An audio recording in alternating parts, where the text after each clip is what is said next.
నమస్తే, welcome to okay TV. టీడీపీలోకి మల్లారెడ్డి, రేవంత్ దూకుడు తగ్గుతుందా?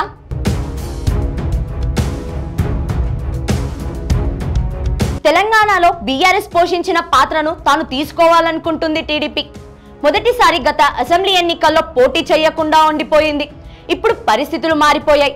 గ్రేటర్ హైదరాబాద్ లో బలం చూపించిన బీఆర్ఎస్ పార్లమెంట్ ఎన్నికల్లో చిత్తుగా ఓడిపోయింది.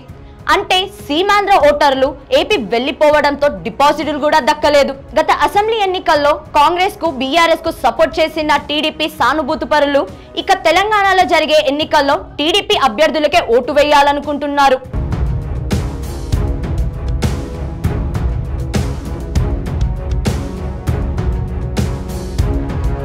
త్వరలో జరిగే స్థానిక సంస్థల ఎన్నికలు లేదా మున్సిపల్, కార్పొరేషన్, గ్రేటర్ హైదరాబాద్ ఎన్నికల్లో టీడీపీ తన ప్రయత్నాన్ని మళ్లీ మొదలు పెట్టాలనుకుంటుంది.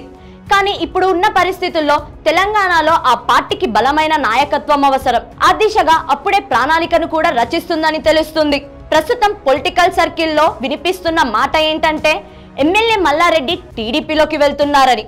తెలంగాణ టీడీపీ అధ్యక్ష బాధ్యతలు కూడా మల్లారెడ్డికి కట్టబట్టే అవకాశాలు ఉన్నాయంటున్నారు.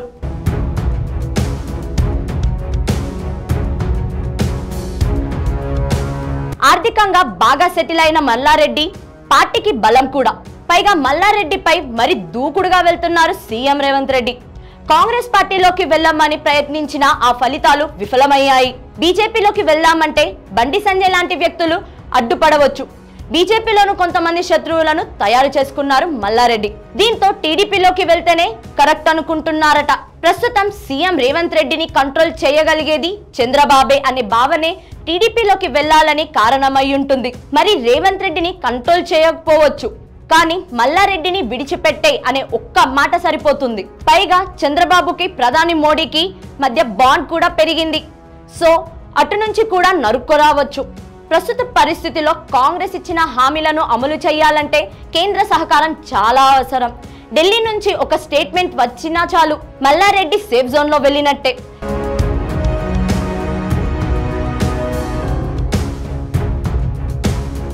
చంద్రబాబు ప్రమాణ స్వీకారానికి కేంద్ర హోంశాఖ మంత్రి బండి సంజయ్ కూడా హాజరయ్యారు. చంద్రబాబును బండి సంజయ్ ని కూడా మేనేజ్ చేయగలరని అంటున్నారు. సో మల్లారెడ్డికి గాను టీడీపీలోకి వెళ్తే కాంగ్రెస్, బీజేపీ నుంచి రక్షణ దొరుకుతుందన్నట్లే. అందుకే టీడీపీలోకి వెళ్తానంటున్నారు. అందులోనూ గతంలో టీడీపీ నుంచి బీఆర్ఎస్ కి వెళ్లిన వాళ్ళు తిరిగి సొంత గూటికి చేరుకుంటున్నారట. అటు కాంగ్రెస్ లోకి, ఇటు బీజేపీలోకి వెళ్ళలేని వాళ్ళు టీడీపీయే బెటర్. అలాంటి నేతలను మల్లారెడ్డి పట్టుకోరాగలరని అంటున్నారు. మరి ఇవన్నీ ఊహాగానాలేనా, నిజంగానే వర్కౌట్ అవుతాయా అనేది ముందు తెలుస్తుంది.